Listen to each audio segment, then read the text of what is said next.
necessity of the transformation from boy to man requires that the hero in us has to die. From a place of not fully trusting myself, I have wanted assurance and explicit instructions from authority. Of course. And so I think like that constant reflection of you've got to figure this out. And that encouragement, I think, allowed me to kind of find my voice and step into my power and own who I am as a leader even. My own feelings, doing the work, creating this energy myself. And that's what started to attract other things to me. And people started seeing it. I think you become more unfuckwithable because people start to realize, oh, I can't fuck with this dude. Like, he's got something going on. There's a different depth of connection that I do have with the men in this group that I just feel like, in certain ways, I feel like I have male friends for the first time. Yeah. Because of the depth of like all that they know about me, their willingness to hold it, their willingness to challenge me when they see something that's off kilter. Yep. That has been absolutely transformational for me. Masculinity is not toxic. Masculinity is medicine. Welcome to the Remasculation Podcast. This show is dedicated to the exploration, celebration, and pursuit of healthy masculinity in the modern world, with a view towards helping end the battle of the sexes and bringing men and women back together by turning the battlefield of the culture wars into a garden once again. I'm your host, Michael Bates, and my mission is to ignite and accelerate the evolution of men everywhere across this planet in our lifetime in service of something greater, our shared humanity. Welcome. I am so excited to be joined by two dear brothers of mine, Sean Greenwalt, Isaiah Jacob, two men who joined us in the King's Code, men's initiatory program that we ran last year with my collaborators, Rob Montgomery and Mark Boughton. And we are going to talk men's work. We're going to talk rites of passage. We're going to talk initiation. We're going to talk about what it means to be men in the modern world, and really with the view towards working to demystify this work a little bit, like really sort of men's work, initiation, rites of passage. What is this stuff? What is it about? I really am excited for people to get to hear from you guys as people who have gone through this work. We're going to talk about sort of where you were at before going into it, what drew you to it, what's different now, and we're just going to kind of dance a bit. But I want to just sort of start by hearing a little bit from you guys, and maybe you can share a bit about, why you chose to do this program and what you're about right now in the world as a man. And Isaiah, why don't we start with you? Yeah. Why did I choose to do this program? I think like a lot of us, I've been a man like on a journey, searching for truth, searching for my truth. And as it related to men's work in particular, I really felt lost in the world. I'd done a lot of men's work. I'd found a lot of leaders in the world that I looked up to, but that something felt missing as I saw the sort of masculine leadership in the world. It felt, no matter what industry, if it's politics, finance, entertainment, I looked out into the world and I felt like I was seeing a lot of boyish behavior, immature masculine behavior for men. And I was never modeled like a truly embodied and balanced man in my life. I had incredible men in my life, but I never had this sort of archetype of what it truly meant to be a man as I saw it. And so, I'd done a lot of that work, and I was thirsting for something deeper, something richer, something more, something that had lineage, something that felt like it had roots in the earth and in the ancestry of man. And so that's when I met you just over a year ago. Yeah. At the Forge. Yeah. Yeah. Happy anniversary. Yeah, thank you, brother. Oh, is it that time? Yeah, because that's when I first met you. Yeah, I think that it was early February. So it would have been a couple of days ago. It was like the 3rd of February, 2024. So yeah, happy anniversary, fellas. I know, man. You made it. We made it through a year.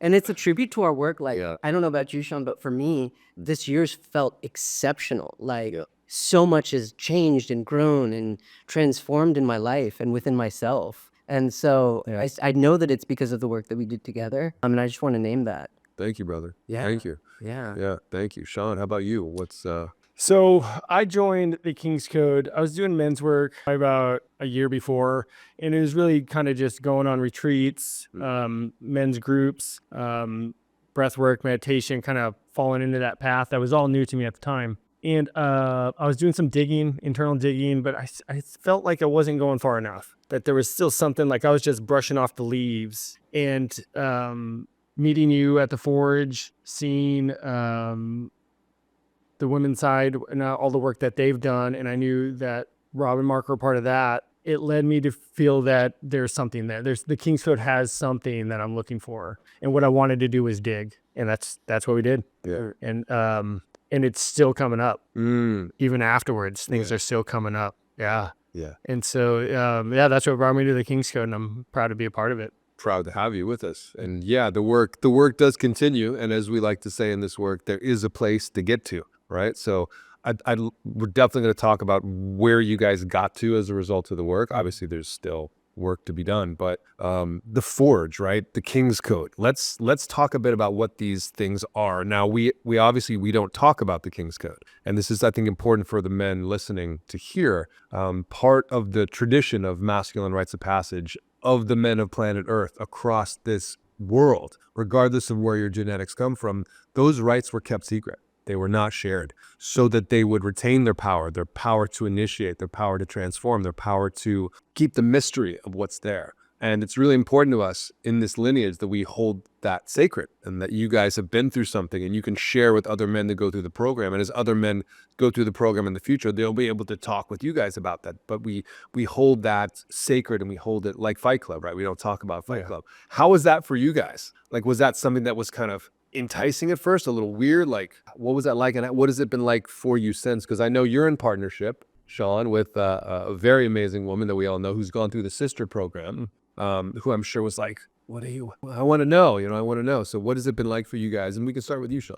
So for me, it was challenging at times, when we decided not to speak of the weekend or whatever. And I had to just present it with her saying, hey, I like standing straight up, tall, sword, sheathed, saying, it was a great weekend. I'm not going to speak about it. And the reason why is because we want to hold that power in. That's it. And when that was spoken and we decided that, it made so much sense. Like, that resonated with me that, yeah, I want to keep that in, because past retreats I've been on, when I tell my friends about them, it does feel like you're giving something away. Yeah. Like anticipating the power of it. Yeah. And so, when I tell my friends about it, like, it's a men's container time, and the thing is, they see my change. They see changes in me. Yes. So they recognize that there is something there, and it's more of just I'm offering them, and they need to walk through that door. I show them the door, and they need to walk. That's it. And that's what we talk about as our metric of success as the men running this program. We don't want to just sell something and get you guys into something. Our job is to help you experience what you just described. That there's been an up-leveling that not just you are noticing, but the people in your life are like, yo, there's something different about this dude. Because as we know from personal development work, you try to change your family, you try to do all these things. Nah. You change yourself, you present yourself changed. Suddenly people are like, hey man, what's going on with Isaiah? There's something different about you. That's what actually draws people in. So, honored that you guys chose to come through with us. And it warms my heart to know that you guys were able to do what you needed to do through the program to get what you needed to get from it. Because again, our goal with this program, it's like it was ambitious. It's like, how do we create a men's initiatory rite of passage program in the old style of how it was done that allows modern men to go back and pick up these aspects of their boy psychology, right, that we talk about in the program. The elements of boy psychology: dependency, insecurity, lack of responsibility, impulsivity, fragility, manipulativeness, lack of emotional depth, dependency on external structures, all of these things that indicate that a grown man in a grown man body might still be holding on to some of these components of his boyish psychology, which, doesn't transfer just because we get older. And why these rites of passage are so important. We have to initiate our boys into men. We don't just become men, is the idea behind this, right? So Isaiah, what about you? I know, how was it for you? I just added a few things here, so feel free to speak to that as well. But what was it like to kind of hold the intensity of having gone through something powerful, being the change instead of talking about the change, right? 100%. And I think my experience dovetails with Sean's in where we're going in the conversation, because to me, what made our group special is we were men seeking to become men with men. Yes. And so it had to be kept within the confines of that container. Yes. And it was like cultivating trust in you, in Mark, in Rob, and in each other. Can we hold this together? Because I don't know about you, Sean, but my journey, and I don't know about you, Michael, but my journey as a man is like, can I trust other men? Heck yeah. Can I trust myself as a man? Right. So like, we do that work, and it's sacred, and we protect it. And so for me, that there was something really special about that, and it was really challenging. Like there were moments when I was like wanting to take stuff to friends or Yes. people in my circle, and no, we hold the line. Yeah. And I think that led to the transformations in those difficult and confronting moments. Beautifully said, brother. Beautifully said. It reminds me, you guys were both also at our Sacred Union event that we just did here in Austin, Yep. which was the co-ed event. 150 people, men and women, that came together, and we talked about this at the event. But when you guys were all coming in, we asked, what are your struggles with men and women? What are your struggles in relationship? Put it in the chat.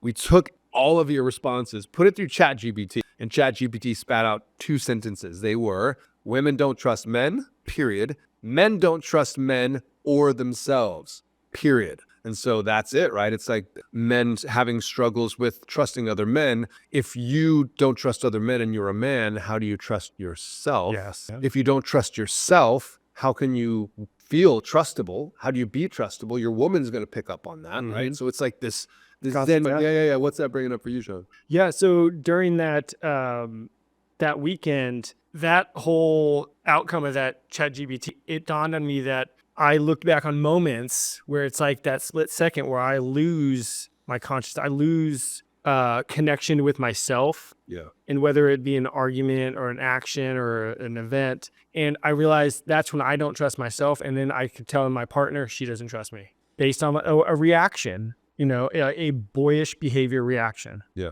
Yeah. What about for you, Isaiah? Yeah, sorry. In terms of Well, let me ask you this. yeah. How do we be trustable as men? If you don't trust yourself, how do you become trustable? And this is, you can, again, we're not talking about anything specific that we did in King's Code, but I mean, I think this is definitely something I've struggled with. And coming out of the David Data world, coming out of this men's, women's work world, like how do we as men actually become trustable? What does it mean to be trustable to you? Yeah, well, this is so interesting because my journey, as you guys know, I came into the King's Code hot. I was like, I mean, I am an intense man, and I still carry that intensity. But 20 feet tall, brother. yeah. But there was a lot of armor, and so I think you talk about trustable. I think my way of operating in the world was like, I'm going to control the world because I can't, because like there's something in here that's not in control. Yeah. And so I think to become trustable was actually to be forced to burn away all those layers of armor and to sit with my brothers. That's it. And share what exists in here and to be seen and supported and loved in that. And that was the medicine for me. And there's still, like, as Sean said, like, and you said, like, the work continues. There's so much more work. I'm so exposed now. I'm in a beautiful place of I say it in a beautiful way, fragility. Like, and I think it's beautiful. I'm holding a lot of tenderness in myself now. Well, it is a burning. It's very much a burning. I think Yeah. it was Krishnamurti that said that which can burn, let it burn. And like the dead wood that is our ego structure and all this stuff that we think we are has to go. And then, yeah, you are sensitive and vulnerable in a way because you're newborn. There's new things coming forth. And so there's something about that fire burning theme that obviously we bring into the work. There's something in that feels potent. Anything there for you, Sean? The shedding of it, I agree upon. Like something has to die to let new things grow. Yeah. I struggle, what is dying? What are you letting go of? Uh-huh. And that's where I'm still searching. Things are still coming up. Yeah.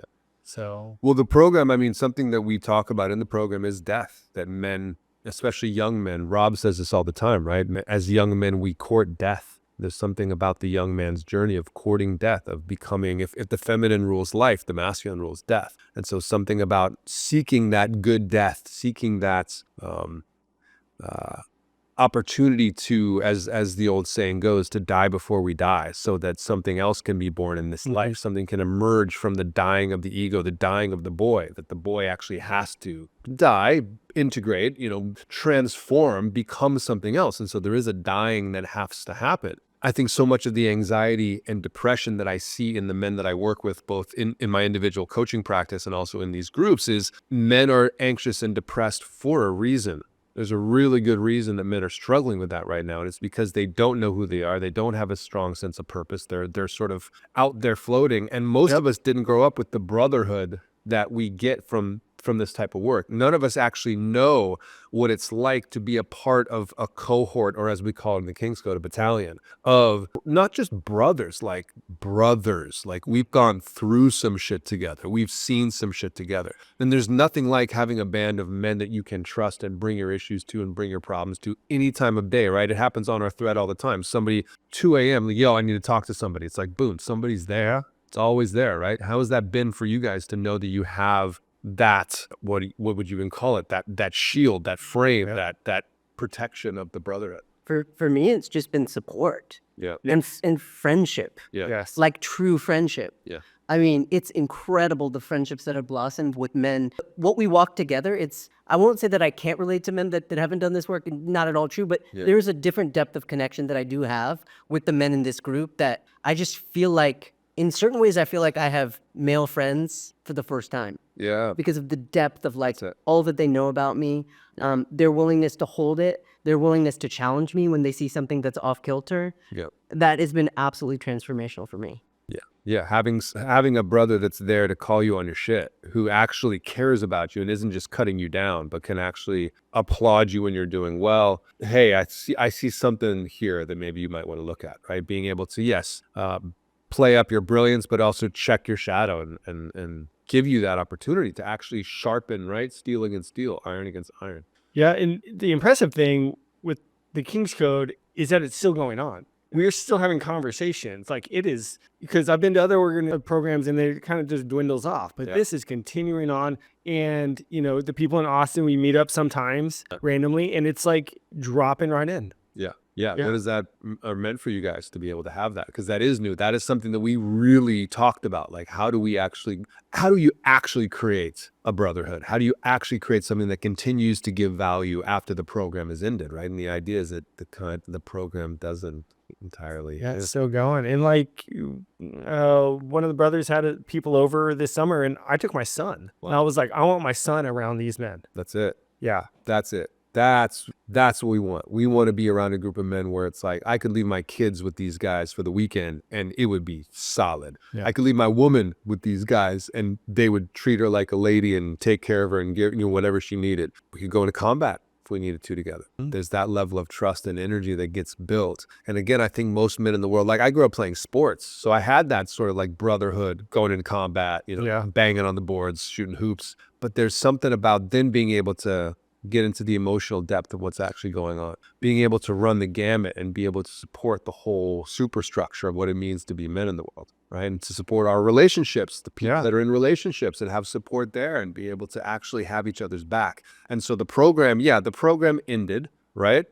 Some of us went to the mountain, which is an addition to the King's Code program, that if you graduate from the program, if you pass a medical exam, and if you're deemed worthy, you can do an extra experience where we basically tell you an airport to fly into. We tell you what gear to bring. And then you go off grid with us for how long, Isaiah? 10 days. 10 days, baby. And you go on your wilderness vigil. You go on your rites, your men's rites. And then after that, right, the thing that we're so excited about is Battalion 2 is kicking off March 23rd, 2025. And for men who have graduated from the program, you can come back and do the program again for a massive discount, in addition to being there to support the new guys that are coming through. So really what we're really fleshing out right now is what does the structure look like for leadership, for guys that want to learn how to do this? We're going to, God willing, need to expand as this continues to grow. And what does it look like to be able to have ways for our young people, our kids, to come in and do these programs? What does it look like to support younger men or other people in the community? As we're doing this weekend, right? I'm taking a group of men to go and support some other women that are doing this work. Like, how do we be in the energy of our own medicine here, but also spread that medicine to the community? Because I think you're gonna do the 2nd Battalion. I am. Yeah. Are you? We were on the call, and when Rob dropped that news, I was like, "Oh yeah!" I mean, on the call, I was hyped about being with all the brothers. And it's like I could do this, and we made a good point that like you want to be on your edge, you don't have what you don't know what you need, but I'm on my path. You are, man. On my goal. When did you go to Denali? June. June. The whole month of June. You're in Denali. Yeah. I'm on the mountain the whole month of June.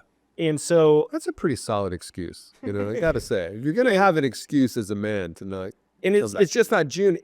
It's leading up to it. yeah, man. I am deep into training. Yeah. And in 2 weeks, I go to Washington to climb Baker. I'm going to be a week on the mountain there doing a whole bunch of skills training and exercises. And then when I come back, I got 3 months to make sure that I'm physically prepared and mentally prepared.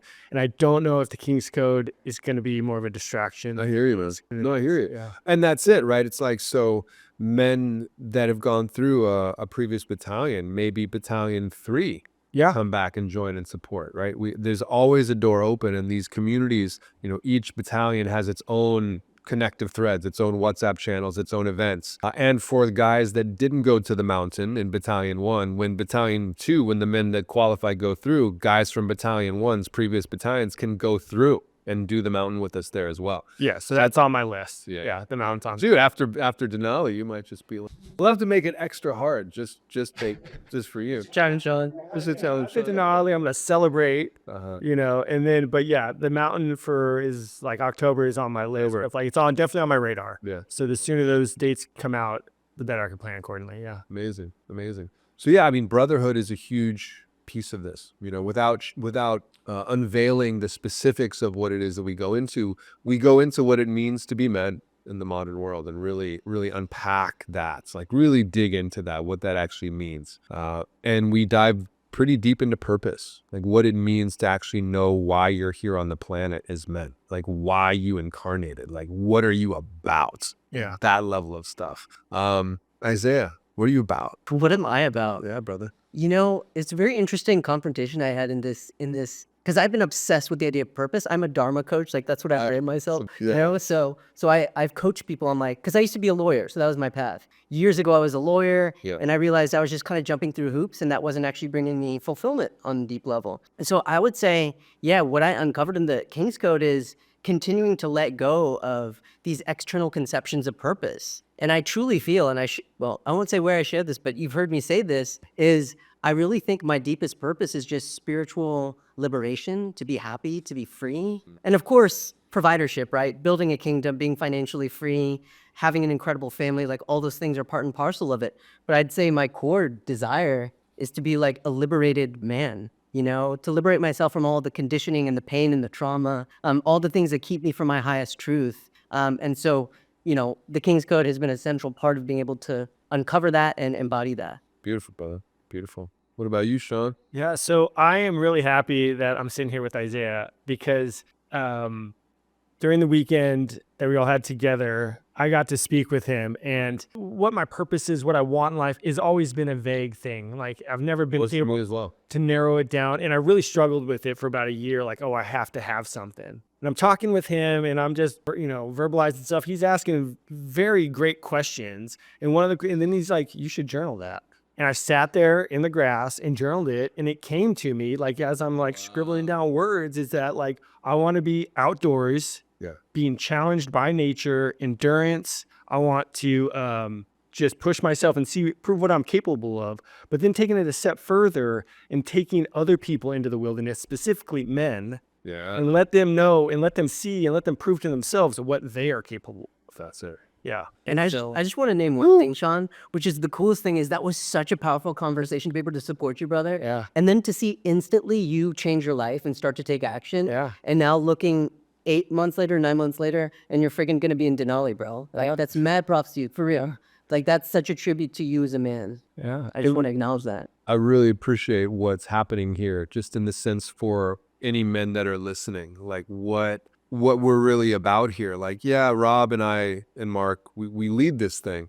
But as you guys got to experience, we're very much about sending that leadership down and having the group be its own sort of living experience, right? Where there are moments where, Isaiah, you're in leadership, but there's moments where, Sean, it's right for you to step in, and whether it's leading a practice or bringing something forward and really inspiring and empowering every single man there into his capacity to be that person for each other. And that's sort of the thing that's hard to advertise, right? It's just the thing that happens when men start showing up for each other. You start to feel comfortable with each other. You start to feel safe with each other. You mentioned having issues with men, right? A lot of us have issues with women too. So not having women. I have those too. Oh, We're not raising your hand, Ryan. Let's get out of here. The final boss, as we like to call it, right? In the program, the feminine is the final boss, which is why we don't actually work on our relationship to the feminine in the program. We prepare ourselves to be ready to then step into the work, the inevitable work that we're already in, living in the world. But again, in the idealized setting, all of us would have gone through our rites of passage in our respective traditions. As young men, we would have gone through that in our initiatory adolescent process. As our sisters would have been going through the same thing with the women, we would have then become sovereign members, men and women of the tribe. And then, only then, you get to date, you get to marry, you get to interact. Yeah. With the full support of the adult, mature humans that are there in intact society, not just mom and dad, maybe just mom. Everyone's stressed because they're working 3 jobs and all the other things that we try to, that the modern world has turned into. So, yeah. Go ahead, please. I want to share something vulnerable that's coming up to me on this very note, which is this work will transform your relationship to women. And as for me, and I've seen it with all of my brothers. Yeah, what have you noticed? And what I noticed for me is there is a younger boy part of me that's like, let's go, let's date, let's meet women. And then there's the part of me that's been revealed by the burning away. And it's very tender. Yeah. And I'm healing it right now. And I'm healing it with my brothers, and I'm healing it with myself, And I'd say that's crystallized for me over the last few weeks in a couple of experiences that you've been in with me, at the retreat, at an event, talking to women and so forth, and just realizing this is my work. And I don't want to go to a woman personally until I have that strength within myself and that sense of completion and wholeness within, that I can be a provider, I can be of service to the feminine. And that's confronting, and it's difficult, but I just want to name that for me. It's absolutely been it is a part of my journey in this moment. Yeah. Amazing. How about for you, Sean, as a man in relationship? Yeah, it has added a lot of deep devotion to her. We now call each other king and queen, and we are building our kingdom, and it's constantly being built. I find myself, when she storms, that I'm holding that space a lot better than I used to. I'm not, those boyish behaviors aren't flaring up. Yeah. I'm able to stand tall, breathe deep, check my hands, my face, like eye contact. And then it'll click over where I'll ask certain questions, clarifying questions or just curiosity questions. And there'll be a moment where I'll see her shift. Yeah. And it's not about me. It's not about whatever started the storm. It's something underlying where now we are actually connecting and talking and really having deep conversations about our relationship. Yeah, I mean, a big part of what we do in the program, and what I can share thematically, is our mother work, right? Is the work with the feminine, without doing it with the feminine in person, but cutting the cord with mother. That sort of archetypal moment that's meant to happen in every boy's life, where he leaves his mother's house, he leaves the safety and sanctity and warmth of the hearth and his mother's skirt tails, and is taken by the men into the cold and into the dark, as our elder in the program, Neil, loves to, I think, shared right during our retreat. And there's just something about the necessity of that. And as men, once we experience the cutting of that cord, once we start to experience the solidifying of ourself and our own center of gravity, where we can be in the presence of a feminine storm, whether it's our partner, our mother, a stranger on the street, and be able to, the circumstances of life, right? The feminine, the big feminine that comes, you get fired from your job, you get a flat tire on the way to work. It's like that thing that we talk about of there is a place to arrive at. There is something to land in. That kind of, what was it over the weekend? The unfuckwithable quality of like not being like stoic or you can't fucking hurt me, but like deeply permeable, but unfuckwithable. And being able to give that as a gift in the world as men, being able to emanate that where we go and be able to bring that forward. What a thing. I'm curious if there's anything that you would want men to know that are interested about this type of work, that are interested in rites of passage, initiation work, the King's Code specifically, having gone through it, anything that you would have maybe wanted to tell yourself when you were considering stepping into the program, either as encouragement or warnings or whatever it is, anything that comes alive for you guys as far as that goes. Isaiah, why don't you kick it off? Sure. Yeah, I would say, first thing I'd say is trust yourself.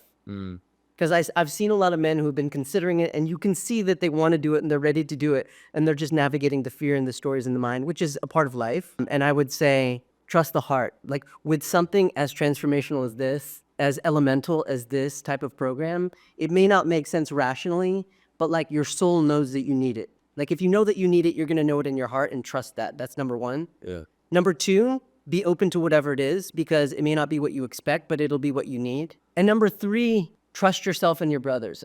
I do want to piggyback off something that you were saying early, Michael, about the way that you, Mark, and Rob lead, which is it's very much allowing us to be in a dynamic process together as brothers. And uncomfortable. And very uncomfortable. Yeah.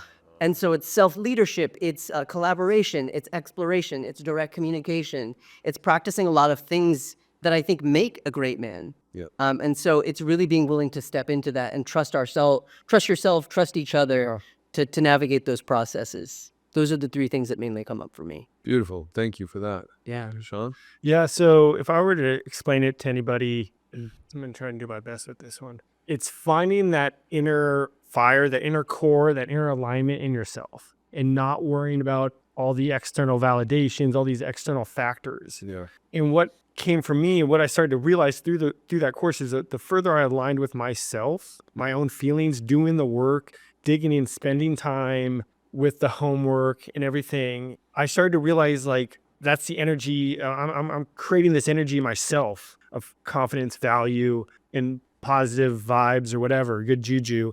And that's what started to attract other things to me. And people started seeing it. And I think you become more unfuckwithable because people start to realize, oh, I can't fuck with this dude. Like he's got something going on. Yeah. And, but it's all in here. Yeah. It's not anything external. Mm. Yeah. So whether you're a millionaire or you're not, or, you're poor, if you're here, everything kind of just aligned. It comes and is attracted. Yeah. Yeah. One of my favorite things about our first battalion is, we had guys in their 70s in the program and guys in their 20s, and the spread of the cohort and just who was there and the energies that came and showed up in that space and what it means to, not, as Rob likes to say, we're not here to be your dad. And father figures are important, leaders are important, but our job is to empower you, not to now transfer your dependence onto us. So we can now be, one of these organizations that is built that way. We really are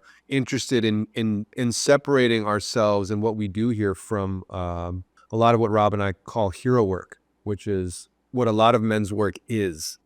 And I think just necessarily, as we talk about in the program, right, that the necessity of the transformation from boy to man requires that the hero in us has to die. And that is the process of being humbled and learning to ask for help, which so many men struggle with doing. And those programs that are sort of, the rah and the energy there, it's a beautiful thing. But what we really are interested in building here is something that's beyond the identity of the leadership, something that is really about the overall picture of what's here. Yeah, we lead the program, but we really want it to be about you guys and what each battalion wants and needs to be necessarily, because the emergent soul, let's say, of the 24 of you guys that went through has its own marvelous signature. And when one guy misses the call, and if you miss a call, you have to let your brothers know why you're missing the call. You can miss a call, but you gotta somebody has to know about it. Oh yeah, and we've got to know why, and it's got to be a good reason. And we made an agreement that you have to provide some sort of service to our community, to our brotherhood,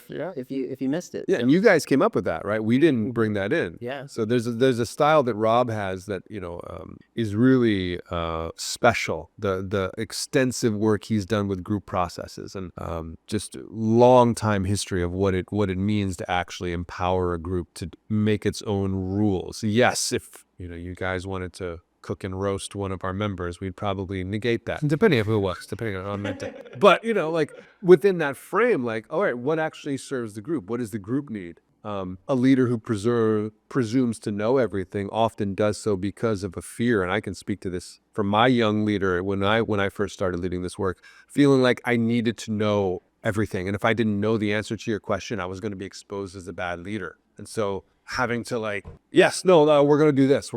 And what it's like to be well, what do you guys think? What's actually, maybe I don't have the best answer here. There's something about what I like to call the round table technology, pulling from the Arthurian tradition, of what it means to be in a room full of kings, or the King's Code, right? Sort of, you guys are kind of seeing what we're pointing to with that name. All of us kings on our own right, and here in service of the realm, and one of us leading necessarily when the hierarchy needs to be there in to get things done, to move forward, but that there's also this, dare I say, like a congressional structure of the equality of brotherhood and what it means to be able to exist within that format. What was that like for you guys to be in? You mentioned it was a little intense sometimes and a little So run that, Sean.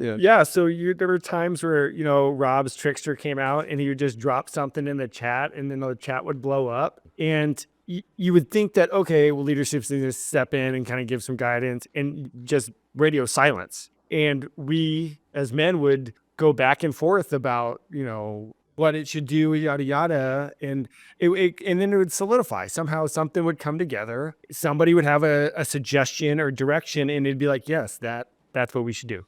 Yeah. These 8 qualifiers of boy psychology, right? The dependency on external structures, dependency on leadership. What does it mean to honor leaders and honor structure, but each man in the space have the capacity to have his own spine and have his own thread and have his own thrust and his own energy and be himself in that moment? Okay, what does this actually need? What needs to happen here? So yeah, we're excited that's coming through. Did you have something there, Isaiah, as well? Yeah, for sure. I would say for me, similar, he gave a beautiful anecdote and expression of an example of what would happen. But for me, that general theme throughout the program, I would say deeply served my transformation of truly stepping into being a man. Yeah. And stepping into my king. Because historically, from a place of not fully trusting myself, I have wanted assurance and explicit instructions from authority. Of course. And so I think that constant reflection of, you've got to figure this out. And that encouragement, I think, allowed me to kind of find my voice and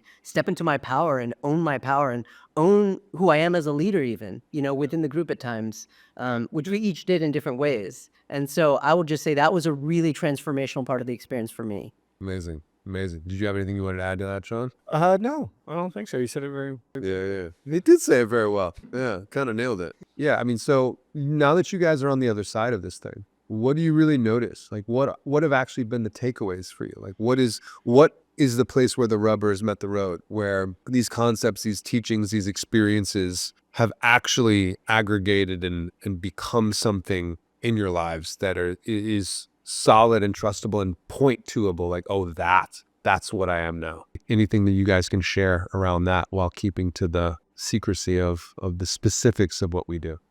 Yeah, what's come up for me, providership. And leading into the King's Code, I did not like that word. Yeah. Why not? Past marriage, that's just it. That word just triggered some traumas on how that marriage went. Taken for a little advantage of, kind of a thing? In the end, that's what it felt like. I think I took it that way. I don't know if that actually happened, but now I honor that word. And now I have stepped up even more as a provider with my partner in helping her in her path, in supporting her. And, I have this saying now with her is like, yeah, I want to take care of you. And that's not just the house or financially or assets. That's emotionally and mentally. I want to show up and be able to take care of you in that way. And it's grown, that providership really started to come into play when, I started believing more in spirit or God. Yeah. Which I didn't have a lot of belief starting the King's Code in that, because I really didn't know what that really meant for me. But really kind of letting go of that control, that something's there to help me, to kind of push me along. And then that kind of grew the providership on being able to help support my partner even more without any hangups about it. Like, I'm going to do this because I love you and I'm devoted to you and I want to see you succeed. Yeah. And it feels good. What a gift. Yeah. And this is just like a revelation like a month ago or something. Yeah. How did she respond? She loves it. She's a little taken back by it. And then she's working on her end of the things as she feels like she owes me something, which she doesn't. But so those are conversations we have. Yeah. Yeah. And so, but yeah, she loves it. And we're moving forward. She's moving forward and I'm supporting her and I'm glad to be there for her. It's a beautiful move. It's beautiful. Yeah. I mentioned to you guys before we started the show, I was just on another guy's podcast, Mark Walsh, today. Yeah. And we were talking similar stuff. Like, what does it actually mean to provide for a woman? What does that look like now versus 100 years ago? Is it even okay to do that? Is it okay to want that as men? Is it okay to receive that as women? There's something pretty magical that I've experienced that happens when a woman is empowered, let's say, to feel safe and cared for, cherished, right? That something comes online that maybe is a little rare in our culture right now. There's a little either misunderstood or just not seen of what the power and value and magnitude of a woman who actually feels that way, what she brings to you, what she brings to the home, or what the feminine brings, right? This can happen in all types of different styles of relationships, right? With many different bodies. But there's something about that I think is so interesting. And I think a lot of people are kind of waking up to, like, a lot of us shunned that because that was, grandpa and great grandma. That's a dependence relationship, right? Dependence, as David Data would call it, dependence based. And in the last 60 years since, my hippie parents, this sort of 50-50 equal, we are equal now. Where do you find the balance between dependency, maybe interdependency, and the equality of things? But polarity doesn't grow through equality. It actually grows through difference. And so I think there's a reason why marriages are failing, no one's fucking, and people aren't having kids, which is a whole other episode. Yeah. But maybe we can do those. Yeah, but so thank you for that. I'm excited because we might be having your lady on the podcast as well to talk about the impact for the women of their men who have gone through this work. We're really excited to sort of, as I said, demystify this a bit and really, really share what happens and what this work is about. How have you noticed things in the vein of what Sean just shared, Isaiah? How about for you? Just shifting in the world. Yeah, like on the other side of things, like it was providership for Sean. What if, as a man currently single, but who's actively dating, and it was a deep honor and pleasure to wingman you a little bit the other night, set a bit of a screen, coming across the key, just set a little blocking for you. Man, came out of nowhere. This dude's so smooth. So it's just, there was another guy there kind of, I just had a conversation with him. I just talked to him about the work, man. Good man, good work. Good man. You did some good work. Yeah, so I will say, what I'll point to is, well, you were there, Sean, but there was an event at Rob's house. Yeah. And I think that moment for me was like a graduation moment of a lot of the work that I've done in the presence of women, which is, historically been very triggering for me to be really seen and vulnerable. Yeah. Without the armor and I'm a tough guy and I'm, I had to let all that go. And how was the response? And the response was incredible. It was. And what I shared were my deepest vulnerabilities and my deepest insecurities, but I shared it from here. Yeah. From you open searched the whole room, and the whole room opened because of what you brought. Yeah. So I'd say that's it, man. It's my capacity to hold my truth from a place of strength and dignity, my awareness of what it actually means to be a man. What is that? I never knew before. I have so much more journeying to do, which we'll continue to do together. Yeah. And I think that's it. I feel rooted and I feel clear about kind of who I am and how I seek to show up as a man. My experience is that men who have arrived at that place have a really hard time being depressed, have a really hard time being anxious, have a really hard time not being pulled forward by something. And you brought it back into this, to spirit, to higher power, to God, as Rob likes to talk about, but not God in the sense of a denominational aspect of it, but truly, as I like to say it, service to or in service to something greater than ourselves. Now that can be the community. There's a very old esoteric idea, when two or more gather in the name or in my name, I am with you. Something else emerges, right? The three of us are here rapping. I felt it a couple of times during the conversation where something just kind of, there's something happening here. There's something there. And so as we went over in the weekend, these three core components of what make the King's Code special or unique, a certain three components in addition to a lot of other things, but purpose, brotherhood, something greater, and being able to be connected to lineage and legacy and these particular pieces of what it means to be a provider, but not just for yourself. So much of modernism in the modern world is me. I got to get mine, get mine. That doesn't produce positive emotion. Sharing does. caring for something greater than yourself, putting a hand out to your brother and be like, hey, what's going on? And being able to be in that orientation. The first thing my first coach told me on the first day I ever got coached by my first coach was, anytime you're depressed or anxious, put your attention on someone else. Put it on someone else and see what happens. Put it on someone else. The second thing he said to me was, it's very hard to be depressed and sweaty at the same time. So after you do that, you go out for a run, go to the gym, right? Because you start to move the energy. But there's something about that component, right, of your connection to something greater than yourself. Now, you can call it God. You can call it science. You can call it the flying spaghetti monster. You can call it whatever the heck you want.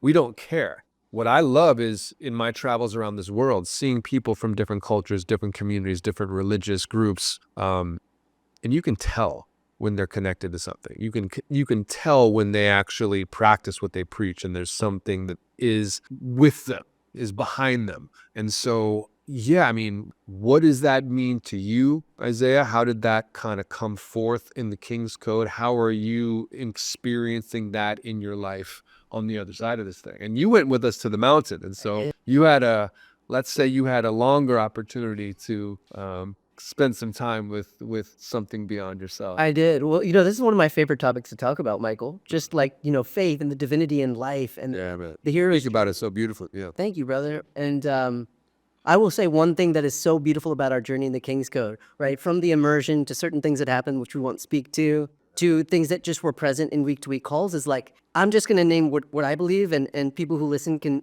call it what they want, but the presence of God, it's undeniable. Like freak incidents, synchronicities. Yeah. And so, I mean, I can speak briefly to my experience explicitly that didn't happen on the mountain. Now, on the mountain, I prayed for, and I shared this with Sean. We hung out a few weeks ago. And yeah, I prayed. I was like, God, I just want transformation. I want to change my life. Things aren't working. I need to totally change the way I'm living my life. Well, sometimes you get what you ask for, not in the way that you asked for. So, Be careful. nearly a few weeks later, I was in the hospital, for almost 3 weeks. Yeah. And I had contracted a fungal infection where we were, which I won't name where we were, but where we were, there's a certain fungal infection that's present. I had contracted it. It became pneumonia. It spread to my brain and my central nervous system, spread throughout my body. I was very sick. In fact, today, February, whatever it is, I'm still recovering. Energy's still not 100%. And in that painful, challenging, difficult experience, that burning away has continued. Yeah. Laying in that hospital bed, all the patterns. In Greece, no less. In a foreign country. Yeah. Yeah. In Athens, Greece, right? I was there for a work event. By the way, also got laid off at a job that I no longer felt aligned with. It's like God's presence has just been absolutely like smacking me in the face, for the last few months. Yeah. And so, I'll just leave it there. I mean, I've had to let go of a lot, and I truly believe these are God interventions. When you ask for support and you're in a sacred container with other people who want that same transformation for themselves, and you give of yourself to them, as I've sought to serve my brothers, as they've served me, we've served each other, transformation is the only thing that can happen. Beautifully said, man. Beautifully said. Thank you. Yeah. It's a mic drop moment right there. Yeah. You got anything you want to throw on top of that, Sean? I remember him telling this story when we met a week or two ago, and I could tell by his presence that he was more present, calmer, slowing, like you wanted to slow down, and you could just see it. I was like, when you were speaking, I was like, oh, I do see this. Yeah. Thanks, brother. So it's perfect timing for you. Looks good on you. Yes, it does. Looks good on Like a good denim shirt, right? Like a good Coordinated. just does the thing. You see the denim? It's the thing. You get a free denim shirt. But I thought we weren't going to tell them. you don't. Oh, sorry. Yeah, no. Ixnay on the Inum Day. Inum Day. Sorry. Been a long time since high school, Pig Latin. Yeah. Wow. That should be our code language. Pig Latin. Pig Latin for King's Code. Yeah, it's easy to do it around kids. They have no idea what you're talking about. That is true. It does catch their attention. Does. Anything else you guys want to throw in? Anything else that moved you from the experience? Anything that's alive for you in this moment? Anything that you would want other men considering the program to know? One thing I thought about today during that program, or during the King's Code program, I was doing my training, or I was starting off, on that path to climb Denali, and I was just kind of putting it all together myself, just by doing some research, reading, kind of doing endurance training. And I believe this program gave me the confidence and direction. I asked for a sponsor. I asked my gym to sponsor me, and not in the terms of financial contributions, but what their value is physical fitness. Yeah. And because one of the coaches, he knew what I was doing, and he just kept giving me like, you should try this, you should try this. So I just sent him a quick text. Would you like to talk more about it? And he was just, yes, let's do it. Oh yeah. And then, he was like, the physical stuff, that's a yes, we could work that in. And then he pushed it even further for me to get uncomfortable and start like a GoFundMe page, which asking for financial help, it like you said earlier, it's hard for men to ask for help. Yeah. And it felt so uncomfortable. Yeah. I was like, I have to do this. That's it. Yeah. That's it. I don't know that we talked about it in the program, but it's definitely something I want to add. It's from a mentor of mine. This idea of the fear compass, like learning to tell the difference between the types of fear that you should avoid and the types that you need to steer into, like the things that are actually like the edge of where you need to go. And it's very difficult as a man by yourself, without support, without brothers, to be able to live on that edge in a meaningful way, because it takes a lot to be there. But the fucking truth of this, all of this is up until 100 years ago, the three of us and the rest of the dudes in our program would have been living in a tribe. We wouldn't be doing anything by ourselves. There are a few things, but we'd be going out hunting together to bring home, quite literally, the bacon for our women, for our children, for our tribe. The togetherness of everything interwoven into every moment, every day, the deep connection of growing up together in brotherhood, and all these things that we just don't realize that we don't have in the modern world. But we do have are all these illnesses, all these difficulties, all these challenges, all these mental health crises, the crisis of masculinity, right, that we do dive into head first in the program. Really getting to the bottom of what is it that is hamstringing us as men? What is it that is in the way?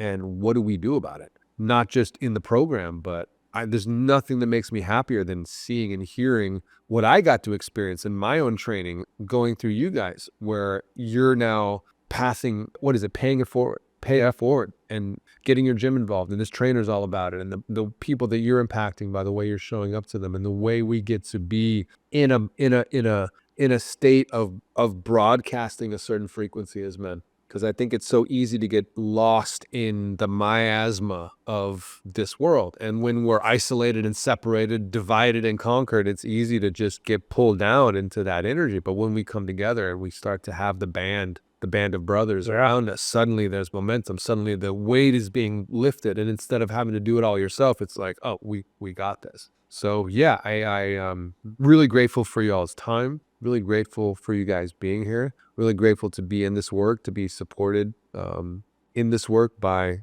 my connection to something greater. And just what an honor to be in this. And I can't wait to do more with you guys. Any final words, any final things you wanna add? I want to acknowledge you, Michael. And just my admiration and respect and gratitude for the ways that you've served my journey, brother. And I extend that to Rob and Mark, who are not here. Yeah. And to the men listening, these are incredible men. I don't speak like this about many, and I can say you have changed my life, Michael. And Rob has changed my life, and Mark has changed my life, and you've changed my life, Sean. And the beautiful thing about the way you lead is you are not above the board. You are doing the work with us. Yeah. And you share that with us. And there's something really admirable about that. And there's something really inspiring about that, And so I am so honored to be a part of this with you, brother, and you as well. Just us together, what we're doing, what we're building. It's one of the greatest gifts I've gotten in my life, and I hold it with tremendous sacredness. So I want to honor you, brother. Thank you. That means a lot. That means a lot to receive, and I'm just going to receive it, Ellie. I'm just going to receive it. I'm not going to say anything extra. I'm just going to take it in. Is that her? That's her, people. Ellie Rob's wife, Ellie, called me out the other day because people were we like to do this kind of stuff with each other after we lead and just kind of pile on the good stuff. And I was like, I received it from her, and I immediately went to maybe doing what I'm doing right now, talking about it. So I'm just going to take it in. I appreciate it. Yeah. I will say that, what is that quote from Game of Thrones? He who passes the sentence should swing the sword. That feels to me like the style of leadership that I want to be in. If I'm in a leadership position, I want to be William Wallace on the front line, shoulder to shoulder with my boys. I'm not going to send you all out there to fucking die for me. I'm going to be there with you. And so it's a heck of a thing, and I'm honored to be in it with you guys. And yeah, this work is my work. I'd be doing this work if I was a billionaire. It's so much fun to be able to do this, because I don't see anything that's more important, that actually has a bigger delta for impact on men, on women, on children, on animals, on the Mhm. planet, on mountains, and all the things. It's like, this is it. Like, how do we help each other be the men we were born to be? Because I want to be surrounded by those men. And I think our country, our communities, our families, our partners need that more than ever. And so thank you, men, for being those men, for doing the work to become those men. Because it isn't easy, but it's not supposed to be. The masculine grows through challenge. What is it? The feminine grows through praise. I think that's something David Data once said. Sean, how about you? Any final thoughts, final words? I want to thank you as well for being on your podcast. I have listened to all your episodes, so it's really rad that I am now on it. So, yeah, and I appreciate your guidance and everything with the King's Code. Honored, man. Honored. Yeah, we're getting the podcast up and running again. It was going there for a minute, and just the move down to Austin and the King's Code kind of was taking over. So really excited to get things going again, and grateful to have you guys here in the studio. And much love to everybody watching here on all the different platforms. But yeah, any questions about the King's Code? It is thekingscode.org. No apostrophe there on the S, just thekingscode.org is our website. My website, michaelbates.com. I spell it like a hippie because my mom was one. I love you, Mom. Thank you. Mikaal, B as in boy, ATES, michaelbates.com. And yeah, the King's Code is what we're about here. And the women's side of things too.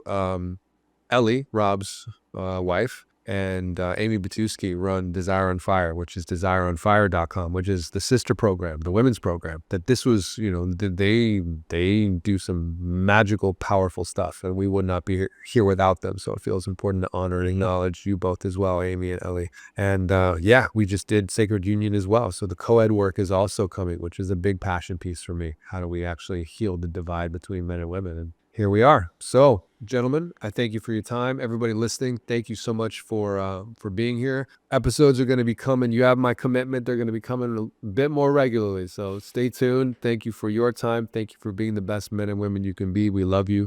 Stay safe out there and a little dangerous. See you next time.